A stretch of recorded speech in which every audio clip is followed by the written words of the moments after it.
Muito bom dia, pessoal, prezados amigos, prezadas amigas. Prazer em ter vocês aqui mais uma vez na nossa página. Aqui sempre é muito legal, é muito bom ter a oportunidade de bater esse papo com vocês. E eu estou vindo aqui hoje para conversar sobre uma questão específica, né? Mas antes de qualquer coisa, vamos entrar na conversa com o nosso tradicional, a nossa hashtag, que é a marca registrada aqui da nossa página, né, pessoal? Que é o Fora Temer, né? O Fora Temer é a marca registrada aqui da nossa página. Quem costuma participar conosco sabe que eu gosto muito de iniciar qualquer conversa botando aqui o Fora Temer para as pessoas saberem onde é que elas estão. Que elas estão numa página que é uma página de defesa da democracia, uma página de denúncia do golpe, de defesa do Lula, da presidenta Dilma e assim por diante. Então, Fora Temer, e vamos ao assunto do dia. Vocês estão acompanhando, pessoal, aí esse debate que está acontecendo no Brasil, que trata da questão das tais de medidas de combate à corrupção, né? Veja bem, eu quero dizer para vocês que, em tese, certo? Todos nós, e eu sou totalmente favorável a qualquer medida que tenha por objetivo ampliar a capacidade do Estado brasileiro, a capacidade do governo brasileiro de combater a corrupção. Quem é que pode ser contra isso? Ninguém é contra, né?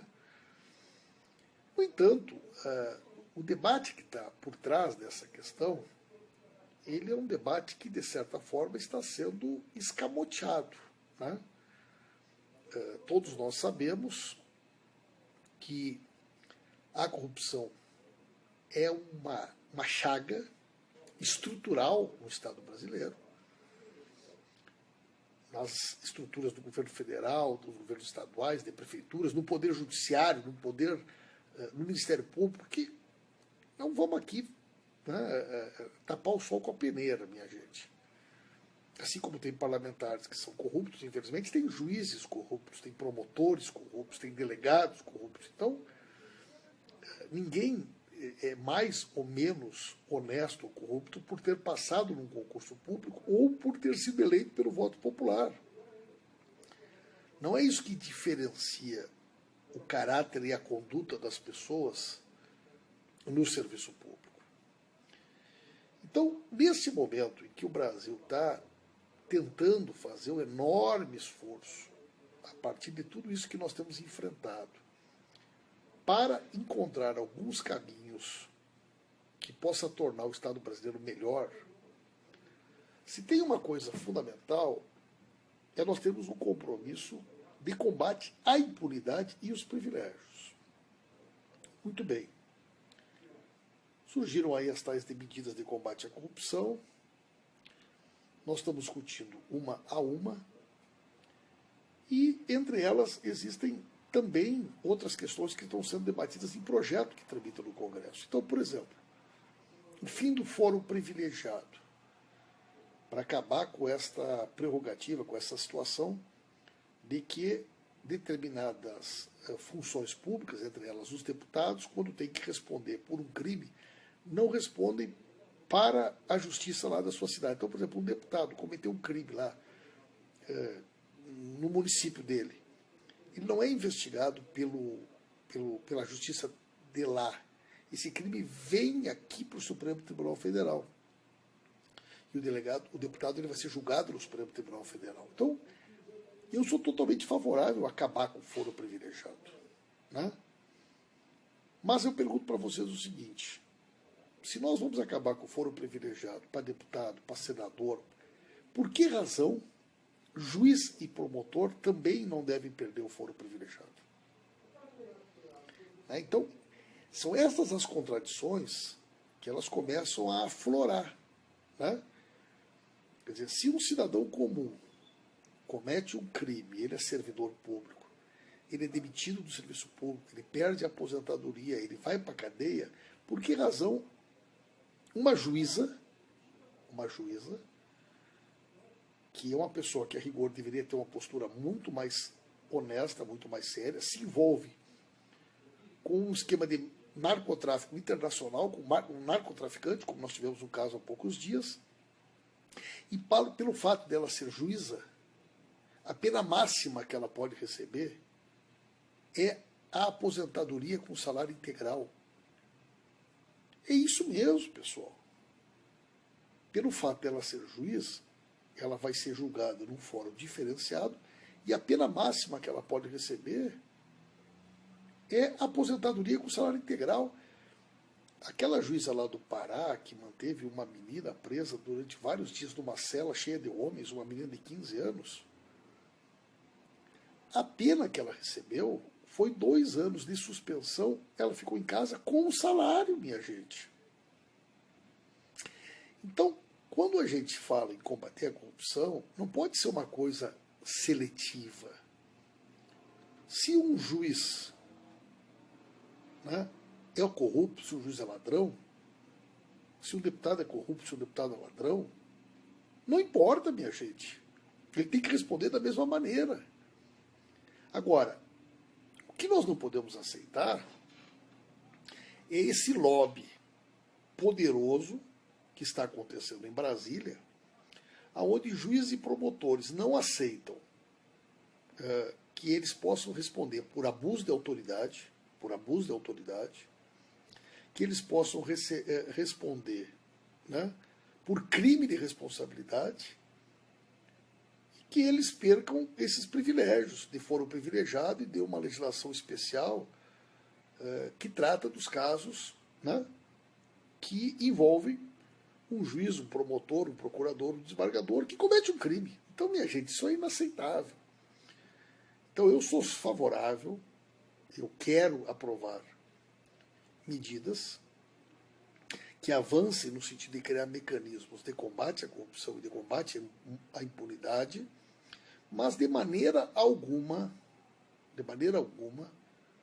eu irei apoiar medidas que estabeleçam 2 pesos e 2 medidas. Quem me conhece sabe das minhas posições, né? Eu tenho verdadeiro asco, né, a seletividade, a hipocrisia, a manipulação.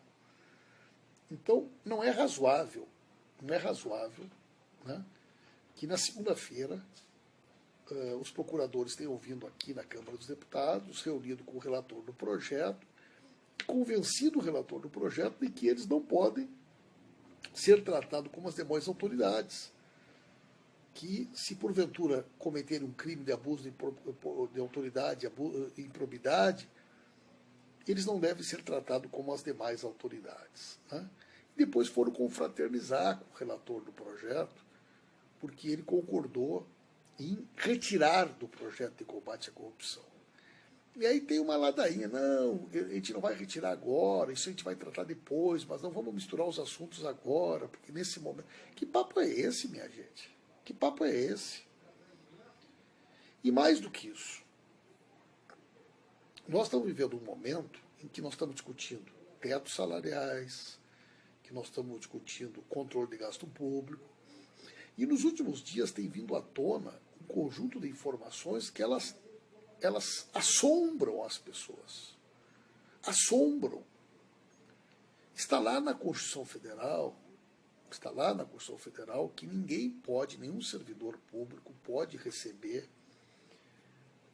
um salário superior ao que ganha um ministro do Supremo Tribunal Federal, que é o teto, né, o teto da remuneração do serviço público. Muito bem. Esse teto hoje está lá na casa de 36, 37 mil reais. Então, a rigor,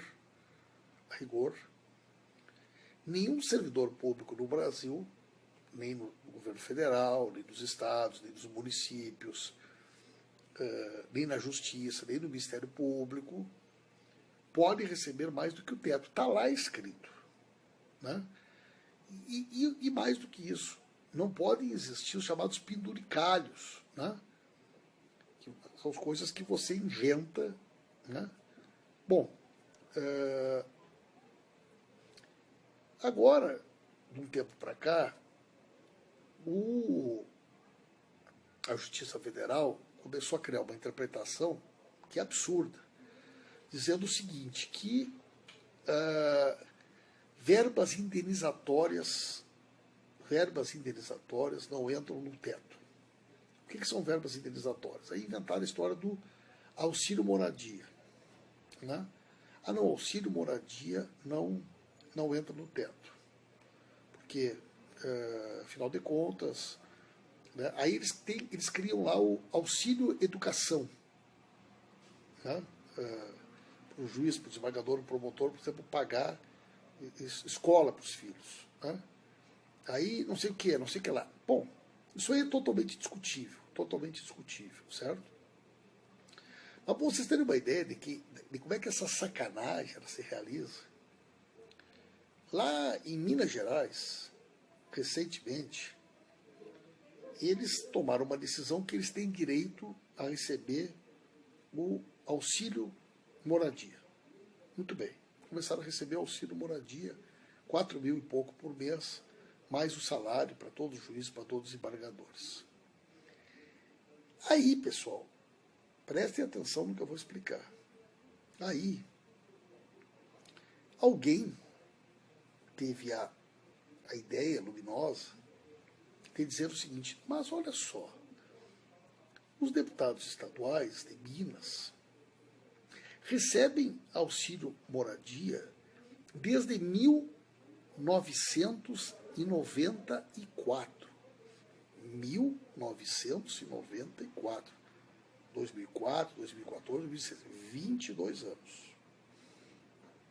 E uma ação judicial, que é julgada pelos próprios juízes, pelos próprios desembargadores, levantou a seguinte questão. Eu quero receber retroativo. Como eu não recebi desde 94, eu acho que eu tenho direito de receber. E vocês acreditem, a decisão da Justiça foi de que eles têm direito a receber retroativo desde 94 o auxílio moradia. Isso significou a bagatela de 976 milhões de reais. 1 bilhão de reais. Paulo Carvalho está falando agora aqui sobre o retroativo do auxílio alimentação no Rio Grande do Sul. Eu estou dando esse exemplo, Paulo, porque este é um dos vários exemplos. Né? Então, os procuradores, os promotores conseguiram, lá em Minas Gerais, uma decisão que, além de receber o que eles estão recebendo, eles têm direito de receber retroativo desde 94. 1 bilhão de reais. É uma montanha de dinheiro para cada um. E quem julga é o juiz. Tu reclama para quem? Para o desembargador, ele vai receber também. Aí vem o Conselho Nacional do Ministério Público, diz que eles têm direito. Aí tem um vídeo, até que eu publiquei na minha página ontem, de um ex-desembargador do Tribunal de Justiça de São Paulo, que ele fala, olha, a gente sabe que isso é uma forma de maquiar o aumento, né? Fica até constrangedor para nós receber auxílio moradia. Por exemplo, se o cara é casado, o juiz e a mulher, mesmo que eles os dois morem numa cidade, os dois recebem auxílio moradia. O marido e a mulher dá 9 mil por mês, 8.500 por mês. Então, o presidente do Tribunal de Justiça de São Paulo, no ato de sincericídio, ele deu uma entrevista para uma dessas afiliadas da Rede Globo, quando ele diz, não, isso é uma forma que nós encontramos de nos dar um aumento, mesmo que a lei não preveja. E o cara diz assim, porque vocês veem, o juiz tem que se vestir bem, né? O juiz usa uma camisa por dia, e a gente não tem condições de ir a Miami todos os meses.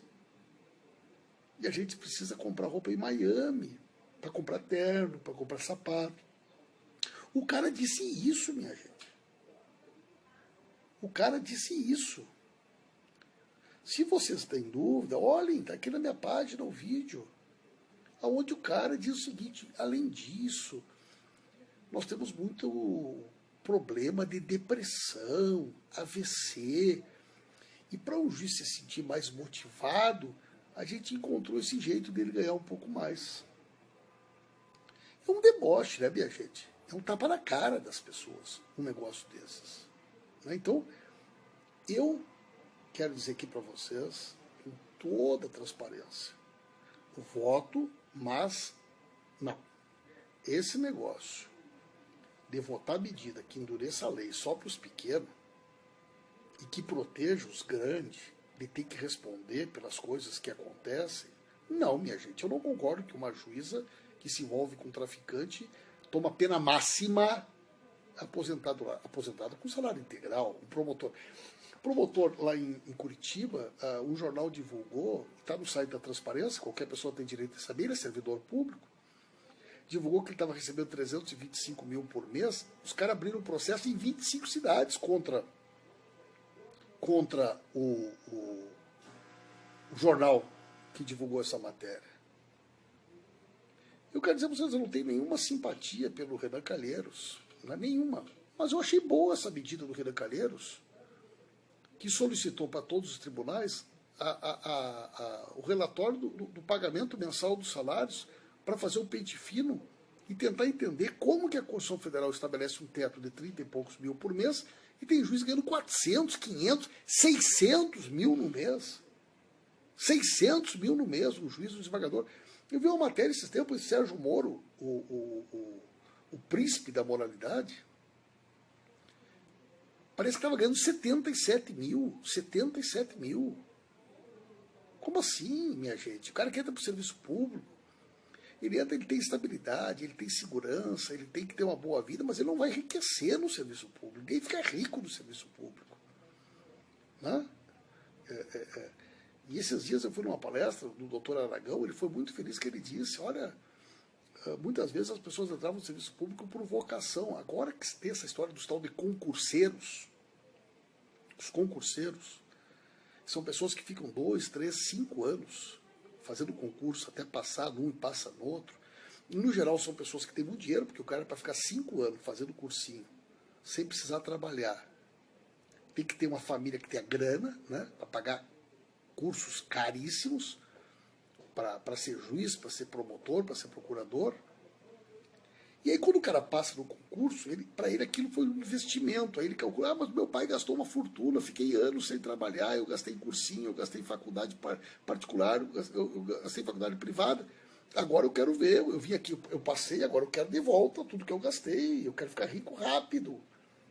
Aí o cara entra com 20 e poucos anos, com um salário inicial de 30 pau e acha que é ruim. E acha que é pouco. Então é uma distorção louca. Você tem um professor da universidade, um professor titular, com toda a formação necessária para ser um grande profissional, e o cara tem um salário inicial, o salário final de 14 mil, 15 mil. Aí o cara passa num concurso para procurador, começa com 30 mil, o general tem um salário da metade disso. Então tem uma distorção louca nessa história. Uma distorção louca. Por quê? Porque um professor universitário, com mestrado, com doutorado, com tudo, chega no final da carreira ganhando a metade do salário que um procurador de 20 e poucos anos começa na carreira. Né? Então, aquilo que seria o cargo mais importante do Exército, da Aeronáutica, o general, 4 estrelas, não sei o que lá, papapá, recebe metade da pessoa que em determinadas categorias, que se tornaram príncipes do serviço público, às vezes da Receita Federal, na Polícia Federal, delegados da Polícia Federal, não agentes, ou no Ministério Público, ou no Poder Judiciário. Isso é justo, minha gente. Isso é correto. Com o dinheiro público, você não tem um parâmetro de carreiras que estabeleça, olha, funções equivalentes no Legislativo, no Executivo, no Judiciário, no Ministério Público, tem um padrão. O cargo mais importante ganha tanto. É tanto, bom, não importa se ele vai estar no Executivo Federal, no Legislativo, no Ministério Público, onde for, aquele padrão tem uma carreira. Aí não. Aqui tudo é uma confusão e os príncipes, né, com o apoio da grande mídia, eles conseguem criar uma situação de privilégios e ainda por cima, passa a ser perseguida qualquer pessoa que tem a coragem de falar, quanto que eles ganham, os privilégios que eles têm. Então, vocês não pensem que eu não sei, que eu estar conversando com você sobre essas coisas também me coloca aqui na mira dessa gente, entendeu? Então não pensem que a gente é idiota aqui, né? Porque eles são protegidos pela grande mídia, pela imprensa, todo mundo tem medo de juiz, tem medo de promotor, tem medo de delegado. Mas, pessoal, eu fui eleito para fazer o que eu estou fazendo. Eu tenho aqui as minhas prerrogativas. E eu fui eleito com quase 150 mil votos. Eu devo satisfação para as pessoas que me elegeram, que acreditam no nosso mandato, do Rio Grande do Sul e fora do Rio Grande do Sul. Então, minha gente, eu hoje vou ir para a reunião de tarde, foi por isso que eu fiz essa conversa com vocês, mas não esperem de mim outra atitude que não seja exigir que todas as autoridades, independente de serem do Executivo, do Legislativo, do Ministério Público, do Judiciário, tenham o mesmo tratamento salarial, na aposentadoria, para responder por crime de responsabilidade, para responder por abuso de poder, para acabar com o fórum privilegiado e assim por diante.